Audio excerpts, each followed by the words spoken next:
estamos começando mais um Sala de Entrevistas. Hoje a gente vai falar sobre saúde. Vamos falar sobre o Março Azul Marinho. Isso mesmo, o março tem uma nova cor, que é para falar sobre as doenças ocasionadas na região do colo, do ânus, do reto, que muita gente, por incrível que pareça, tem muito preconceito sobre isso. A minha convidada de hoje é a coloproctologista e cirurgiã Denise Dávila Búrigo. Boa tarde, doutora. Obrigada pela sua presença. Boa tarde, prazer é meu. Obrigada pelo espaço aqui para a gente conversar sobre esse assunto, que vocês vão ver o quanto é importante. É verdade que ainda as pessoas têm muito preconceito, né? Sobre as inflamações no intestino, problemas no ânus, problemas no reto. As pessoas, elas nem chegam a comentar e quando chegam ao consultório já estão em estado grave muitas vezes, né, doutora? Esse mês está sendo dedicado principalmente para a gente focar no câncer de intestino, né, no câncer coloretal. A gente sabe que ele é o segundo mais comum, tanto nos homens quanto nas mulheres. Ele só perde nas mulheres para o câncer de mama em incidência e o câncer de próstata nos homens. E é um tipo de câncer que a gente pouco ouve falar, né? Sim. Então, em relação à incidência, né, ele é tão comum, mas existe toda essa carga de preconceito, de tabu, né, quando a gente relaciona problemas intestinais a problemas do reto, do ânus. De fato, como tu comentou, as pessoas têm receio, têm vergonha, acabam protelando a procura por ajuda, né, e isso é muito sério, a gente não pode deixar para lá essa parte do nosso corpo, né. Com certeza, porque hoje, né, já se sabe, né, dos estudos, vocês mais do que a gente, claro, há anos já vem se estudando isso, a importância do intestino no corpo, né? Ele é o segundo órgão mais importante, sem ele, boa parte do nosso sistema não funciona. Exato, a gente chama até o intestino de segundo cérebro, né? Porque ele tem, né, o intestino delgado, o intestino grosso, tem toda uma carga de funções no nosso corpo, de absorção, né, dos nutrientes, das vitaminas, de combate a infecções, a processos, né, de doenças que podem ser absorvidas pelo nosso intestino, né, através da nossa ingesta. A gente tem toda a parte da formação do bolo fecal e o trânsito intestinal, né, que está lá no intestino grosso. A flora intestinal, a gente nos últimos anos tem visto cada vez mais estudos relacionados à flora intestinal, até relacionado problemas da flora intestinal relacionados a problemas psicológicos e psiquiátricos, como a depressão, a ansiedade. Então a gente tem uma gama toda, na minha especialidade, de coisas, né, que a gente pode cuidar e evitar para deixar nosso intestino saudável, e isso colabora muito para a nossa saúde como um todo. E através de exames dá para fazer a prevenção bem precocemente do câncer de intestino, do colo retal, ou ele já é um câncer que quando ele se mostra, vamos dizer assim, ele já está avançado, doutora? Não, a gente consegue prevenir. Então, eu sempre falo que a importância desse mês, para a gente conversar mais sobre isso, porque, por exemplo, o primeiro mês, né, de campanha mais famoso foi Outubro Rosa, né, que uma campanha lindíssima, né, para a gente falar muito sobre o câncer de mama. Mas quando a gente está lá falando sobre o câncer de mama, nós queremos encontrar lesões cancerígenas, lesões, né, cânceres de mama que são precoces, porque aí a gente tem uma taxa de cura maravilhosa, perto de 100%, né? No câncer de intestino é um pouquinho diferente. Eu quero, na verdade, encontrar as lesões precursoras do câncer, né? As lesões que originam o câncer de intestino são os pólipos intestinais. A gente sabe que o câncer de intestino é mais comum a partir dos 60 anos. Então, hoje a recomendação é a partir dos 45, 50 anos, começar a fazer exames de rastreio, ter a sua coloproctologista para, a partir dessa idade, consultar e começar os exames de rastreio. A gente pode começar exames de rastreio fazendo pesquisa de sangue oculto nas fezes, que é um exame pouquíssimo invasivo. A gente, com uma amostrinha de fezes, consegue detectar vestígios de sangue, e aí isso nos motiva a fazer uma colonoscopia. Então, coloque no check-up anual de vocês, a partir dos 45 anos, a pesquisa de sangue oculto nas fezes. E o outro exame mais importante ainda que nós temos para esse fim é a colonoscopia, né? Durante a colonoscopia, eu consigo já, inclusive, retirar esses pólipos durante o exame que podem virar o câncer de intestino. Os pólipos, as mulheres também estão mais acostumadas, né? Que elas, às vezes, aparece alguma ou outra, tem pólipos no útero, que são... Sim. É tipo uma verruguinha. É isso, doutora? Eu tô sendo muito... tô errada. Não, tá certa. A gente tem pólipo, né? O pólipo é uma estrutura que aparece como se fosse um cogumelinho, assim, uma arvorezinha que cresce no interior do intestino, que pode aparecer no estômago, no útero, na vesícula biliar, mas aí a formação do pólipo nesses outros sítios, nesses outros órgãos é um pouquinho diferente. No intestino, a gente sabe que o que causa pólipos, né? Que a maioria das pessoas já pergunta, mas o que origina, né? Exatamente. A gente tem uma questão genética familiar, que pode ser de transmissão familiar, uma propensão genética individual, né? E aí nisso a gente tem questões alimentares, né? Agressões que a gente sofre no nosso intestino. Por exemplo, a gente sabe que quem ingere com muita frequência carnes processadas, que são salsicha, linguiça, bacon, presunto, todas essas carnes salgadas e processadas, elas aumentam em até 20% a chance de câncer de intestino. Então, o ideal é reduzir ao máximo isso da nossa dieta. Então, essas agressões vão se acumulando, né, durante a nossa vida, e lá por volta dos 50, 60 anos começam a aparecer os pólipos. Eles são células que não deveriam estar ali, então vão formando esse aglomerado de células que formam essas estruturas, né? E a gente sabe que um pólipo, desde que ele aparece bem pequenininho, porque nós conseguimos detectar na colonoscopia pólipos de 3 milímetros, né? Bem pequenos mesmo. Então, um pólipo pequenininho, assim, até virar o câncer de intestino, nós sabemos que a média de intervalo é 8 a 10 anos. Então, olha toda a janela de oportunidade que a gente tem para fazer uma colonoscopia e conseguir retirar esse pólipo e evitar ativamente que ele vire câncer de intestino. E é claro que não tem idade, né? Eu conheço uma pessoa, eu tenho um relato bem forte de que ele teve um amigo que acabou falecendo de câncer, ele se assustou, foi fazer todo o seu check-up e quando chegou lá ele estava com início já de câncer do intestino, fez todo o tratamento, hoje está firme e forte. Então, não tem idade, né, doutora? Como a senhora falou, 45 anos, mas se eu tenho algum histórico na família, se a coisa não está muito bem ali, é bom procurar um médico, né? Com certeza. A gente tem histórias, já tive pacientes com 26 anos, com 32 anos, com câncer de intestino. Nesse caso, a gente sabe que tem um fator genético mais importante. Quando existe essa história familiar, esse rastreio que eu comentei a partir dos 45 anos, ele muda todo. Então, quando tem uma história familiar importante, por exemplo, um familiar de primeiro grau que teve câncer de intestino aos 40 anos, 10 anos antes, toda a família próxima já tem que fazer colonoscopia para a gente prevenir. Quem tem pólipo também? Quem tem pólipo depende da natureza do pólipo. Quando a gente encontra algum, a gente retira na colonoscopia e mandamos para análise, né, para biópsia. E aí, o médico patologista que avalia lá o material que a gente enviou vai me dizer qual é o tipo do pólipo. Tem pólipos que são bem bonzinhos, bem benignos, e nós temos pólipos que já tem uma carinha assim mais feia, né? Ele já está caminhando para o lado do câncer. Então a gente avalia daí caso a caso, depende do tamanho do pólipo, depende da natureza das células ali daquele pólipo, e aí para cada paciente a gente tem a forma de continuar esse rastreio. Tem pacientes que eu tenho que fazer uma colonoscopia nova em 6 meses, tem pacientes que eu posso fazer em 3 anos, então a gente aí é uma avaliação bem individual. Doutora, quem tem algum tipo de cirurgia que acabou agredindo a parte intestinal, né? A gente sabe que tem gente que fez cirurgia invasiva, ou as próprias pessoas que fizeram bariátrica, né? O bypass, enfim. Quem tem esse tipo de cirurgia que teve uma diminuição ou perda do intestino de parte dele, qual é o tipo de procedimento? Também tem que esperar ali a partir dos 45 anos ou por ter já sofrido essa agressão, começa antes a fazer uma investigação? Não, para rastreio do câncer de intestino nós mantemos o mesmo padrão.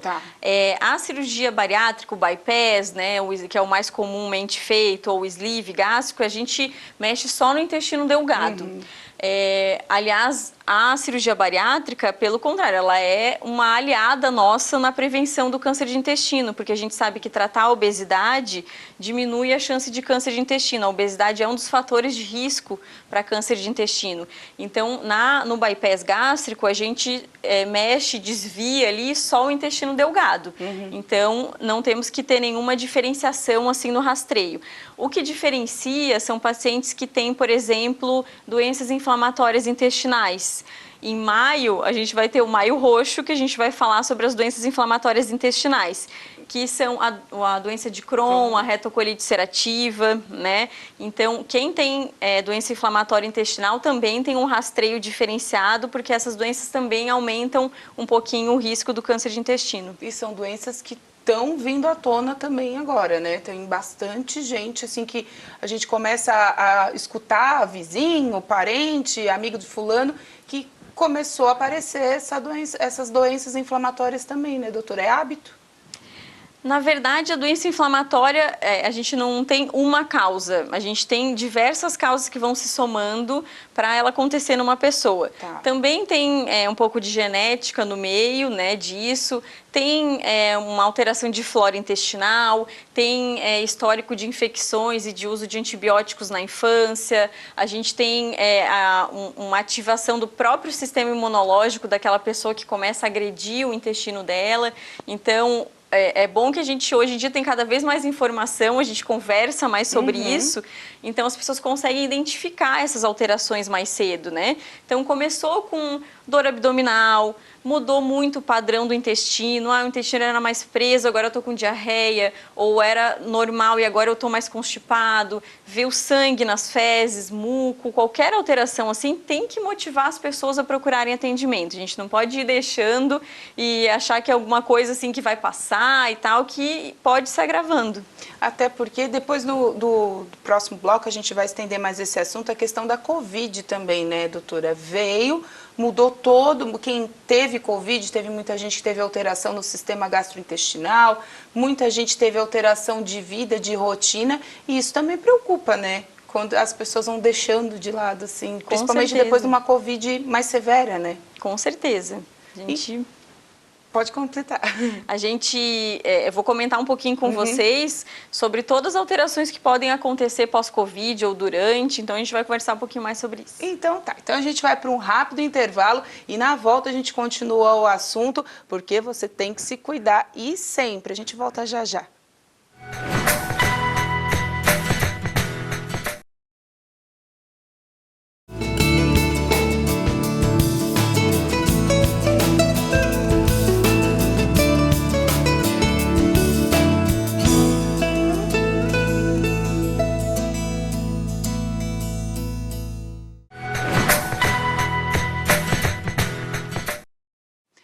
Voltamos então com o nosso Sala de Entrevistas, falando hoje sobre o Março Azul Marinho e as doenças do sistema digestivo, do sistema do colo, do reto e do ânus, porque tem muito câncer aparecendo e as pessoas estão deixando de se cuidar, estão deixando de se prevenir. Sobre isso, eu estou conversando com a doutora coloproctologista e cirurgiã, a Denise Dávila Búrigo. Então, doutora, a gente estava falando no outro bloco da Covid. A Covid veio, foi um desafio para toda a classe médica, continua sendo, e a gente viu que muitas pessoas passaram pela síndrome pós-Covid, que na Covid um dos primeiros sintomas era a diarreia intensa, aí depois foi passando, cada um teve um tipo de sintoma, e veio a síndrome pós-Covid, que as pessoas estavam com o sistema imunológico baixo, acabaram pegando bactérias, infecções, enfim. Isso acendeu um sinal de alerta para vocês também?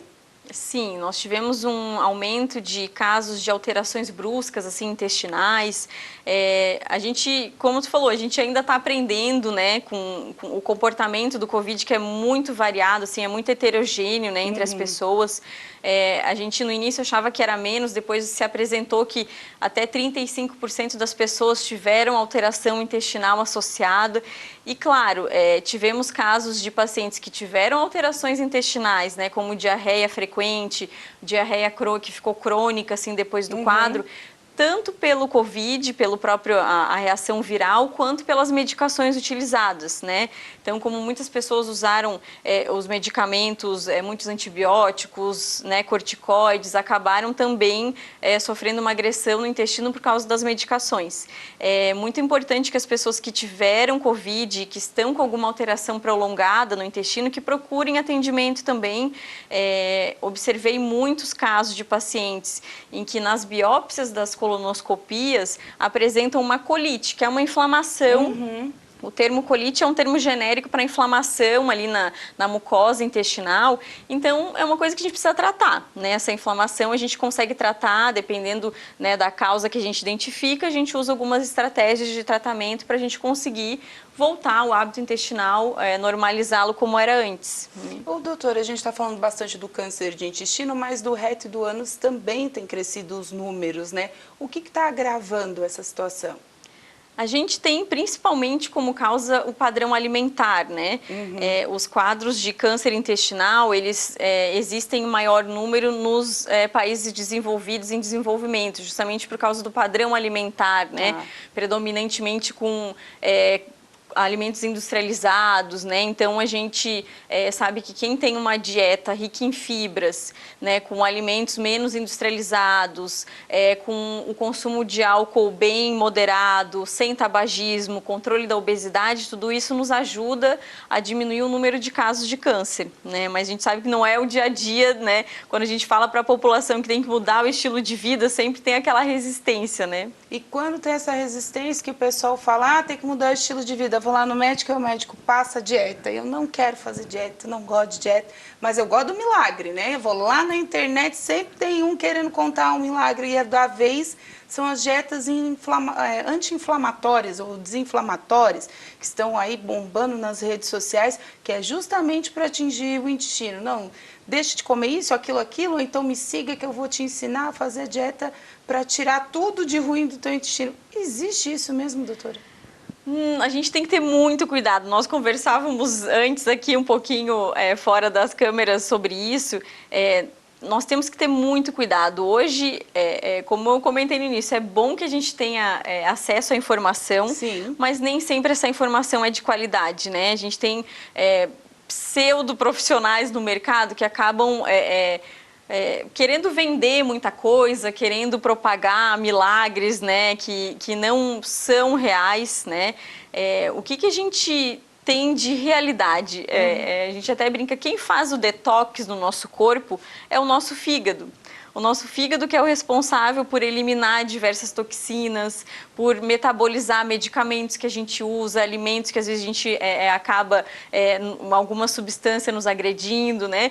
Então, não existe esse conceito de dieta detox, né? A gente fala comumente, tomei um suco detox, tomei uma, né? Geralmente o que é? Alguma coisa o mais natural possível, né? que já era para ser hábito. Isso. Por exemplo, um suco pela manhã, todo mundo fala, um suco verde, que leva abacaxi, maçã, couve. Isso tudo é excelente para a nossa saúde, para o nosso intestino, porque tem fibra, tem vitaminas, então zero problema em relação a isso. O problema é quando a gente entra naquela coisa muito milagrosa de, eu vou tomar um chá detox, né, para perder peso, para, né, me desintoxicar, ou vou tomar um laxativo que me recomendaram. Isso é muito perigoso para o nosso intestino e para a nossa saúde.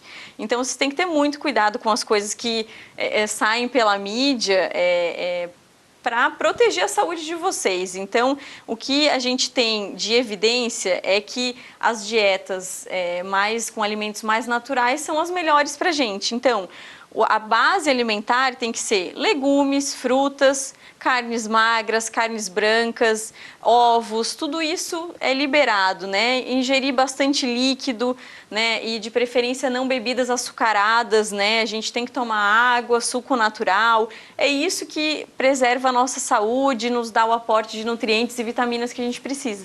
Os intolerantes, doutora, intolerante à lactose, a glúten, eles têm mais tendência a desenvolver câncer nessa região ou não tem nada a ver? Porque já afeta o intestino diretamente, né? Principalmente o celíaco, né, que é a pessoa, na verdade, não é exatamente a intolerância como a lactose. Tá. O celíaco, ele tem uma reação imunológica com o glúten, né, então eles precisam, o tratamento é não se expor mais, não ingerir nada com glúten, né. Existe uma teoria que existe uma parcela pequena desses pacientes podem ter uma tendência maior a câncer, mas aí mais do intestino delgado. Mas quando a gente retira o fator, que é cuidar da dieta direitinho, a gente elimina essa chance a mais. Em relação à intolerância à lactose, o que a gente chama comumente de intolerância à lactose é que na vida adulta nós não produzimos mais a lactase suficiente, que é a enzima que quebra a lactose para que a gente possa digeri-la, né? A gente tem um tempo com essa enzima no corpo? Ela tem um limite? Assim, a gente chegou, igual óvulo, chegou, zerou? Na verdade, eu sempre falo assim que as pessoas estão pouco preparadas para essa conversa, porque na vida adulta, todos nós somos potencialmente intolerantes à lactose. Geneticamente, nós estamos programados para ir declinando a produção dessa enzima, por um fator básico que a nossa base alimentar é leite na infância, né? Na vida adulta não deve ser a nossa base alimentar. Então a gente vai declinando a nossa produção de lactase. Quem mantém uma alta produção de lactase, né, durante a vida, na verdade tem uma mutação genética que faz com que continue produzindo, né, nesse nível normal. Então, quando a pessoa começa a sentir alterações como estufamento, né, do abdômen, muitos gases, dor, diarreia ou constipação quando ingere derivados do leite, tem que ficar de olho que pode ser a intolerância à lactose se manifestando. Tá batendo na porta, né? Está acabando a vida útil da lactase. Mas essas pessoas também têm alguma tendência a ter algum tipo de câncer? Elas são mais suscetíveis a ter mutação no intestino? Não tipos de câncer. Tá. O que acontece habitualmente é quem tem a intolerância à lactose e continua se expondo a ela, pode ter também um grau de colite, né? Pode ter um tipo de inflamação microscópica ali no intestino. E aí, muitas vezes, quando eu faço a colonoscopia, eu enxergo até o intestino com um aspecto bonitinho ali, mas quando eu faço biópsias, a gente vê na biópsia que tem uma inflamação leve. Então, também é importante retirar os derivados do leite ou usar os produtos que já têm a lactase, né, adicionados, que são esses que a gente vê no mercado zero lactose, ou os alimentos que são derivados vegetais, né? Então, o leite de castanha, de coco, de soja, todos esses aí realmente não tem nada de lactose. Aqueles produtos também que o pessoal usa, que são os biomédicos, que são as águas, enfim, para também ajudar, tudo isso é processo milagroso, é isso, né? Não tem base científica.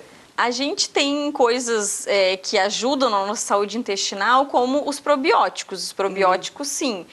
Probióticos são as bactérias boas do nosso intestino grosso, né? A nossa flora intestinal, ela é composta por bactérias que ajudam na digestão, na formação do bolo fecal. Então, a gente sabe que a disbiose, né, que é o nome que a gente dá a algum desequilíbrio na flora intestinal, pode causar também sintomas desconfortáveis. Então, a gente trata a disbiose com o uso de probióticos, né? Esses probióticos a gente repõe, né, as bactérias boas para o nosso intestino. Então, a gente usa comumente probiótico em quem tem síndrome do intestino irritável, nos pacientes que têm doença inflamatória intestinal, nos pacientes que têm essa disbiose, esse desequilíbrio, né, com uma melhora importante. Doutora, a gente também está indo agora para a reta final, mas eu queria saber, comecei a fazer os exames ali a partir dos 45 anos, de quanto em quanto tempo repete? De quanto em quanto tempo volta para fazer uma nova bateria, uma avaliação? O ideal é a gente colocar a pesquisa de sangue oculto nas fezes anual, ali no seu check-up, que é um exame bem simples, é uma amostrinha de sangue de fezes que já consegue detectar se tem sangue oculto nas fezes. A colonoscopia, que é o exame que o pessoal menos gosta, né? A colonoscopia, para quem não a conhece, é um exame que com uma câmera eu consigo percorrer o interior de todo o intestino grosso e o finalzinho do intestino delgado. O desconforto da colonoscopia é o preparo para ela, que para a gente ter sucesso no exame, a gente precisa limpar o intestino antes do exame. Então, tem uma dietinha uns dias antes, tem que tomar alguns laxativos no dia anterior, né? E durante o exame a gente faz ele com uma sedação, a pessoa dorme durante o exame, não tem nenhum desconforto, mas o preparo que é um pouquinho incômodo, sem dúvida. Quando a gente faz a colonoscopia, que sem dúvida é o melhor exame para a gente prevenir o câncer de intestino, porque eu já consigo, através dela, retirar os pólipos. Se a pessoa não tem história familiar de câncer de intestino e o exame é 100% normal, vai fazer a cada 10 anos. A cada 10? Exato, então não é um exame que precisa fazer toda hora. Então, colonoscopia a cada 10 anos, sem história familiar e sem alterações. Se eu faço essa primeira colonoscopia e encontro pólipos, eu vou decidir o intervalo pela característica do pólipo. Quando tem história familiar importante de câncer de intestino, 10 anos antes da idade do familiar, aquele exemplo que eu dei, um tio, né, um familiar próximo que teve câncer aos 38 anos, aos 28 anos, a família próxima já precisa fazer. 10 anos antes da idade do familiar, a colonoscopia, e aí para essa população a gente mantém a cada 5 anos o intervalo. Então é importante também anotar na agenda tudo certinho. Doutora, obrigada mais uma vez pela presença, sucesso no desenvolvimento desse tema que é tão importante e infelizmente ainda a gente não entende mais, a gente tem que trazer as informações, por que as pessoas têm preconceito com determinadas partes do corpo que têm que ser cuidadas da mesma maneira, né? Exatamente, eu sempre falo, nosso intestino tem que funcionar bem, ele não é para nos causar nenhum desconforto e nenhuma preocupação. Então, a gente mantendo os exames em dia, a gente consegue manter a nossa saúde intestinal também em dia. Eu que agradeço o espaço, a oportunidade, estou sempre disponível para a gente falar sobre saúde. Qualquer dúvida que vocês tenham ficado que eu não tenha conseguido responder aqui, só me procurar ali, doutora Denise Procto nas redes, tem meu site, então ali tem bastante informação de saúde legal para a gente compartilhar. Então tá certo, obrigado mais uma vez e esse foi mais um Sala de Entrevistas, lembrando, né, que essa entrevista fica nas nossas redes sociais, no nosso canal do YouTube, para você acompanhar e rever quantas vezes você quiser. Até o próximo programa.